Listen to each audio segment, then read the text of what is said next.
Plongeons dans un roman fascinant de l'auteur koweïtien Taleb Al-Refaï. À première vue, le livre raconte une histoire poignante d'injustice et d'exploitation. On suit Hilmi, le personnage principal, qui arrive plein d'espoir pour son avenir. Mais la réalité le rattrape vite. Un monde de tromperie, comme pourtant de travailleurs immigrés.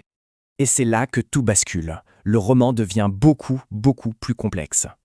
Soudain, il y a deux figures clés. Le personnage de fiction et l'auteur lui-même. Al-Refaï n'est plus juste un observateur. Il devient un acteur dans la vie de Hilmi. En fait, ce livre fonctionne sur 3 niveaux littéraires en même temps. Le premier niveau, c'est une critique sociale qui donne une voix aux exploités. Le deuxième est autobiographique. L'auteur s'inspire de son propre vécu pour plus de réalisme. Et le troisième, l'autofiction, est un jeu où la réalité et l'imagination se mélangent.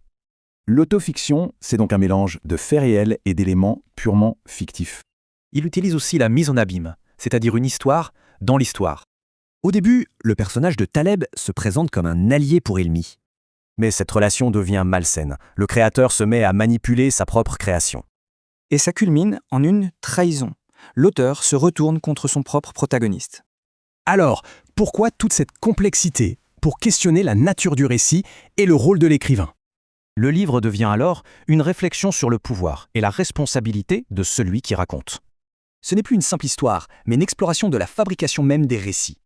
Ça nous laisse avec cette question, quand l'auteur entre en scène, qui contrôle vraiment l'histoire ?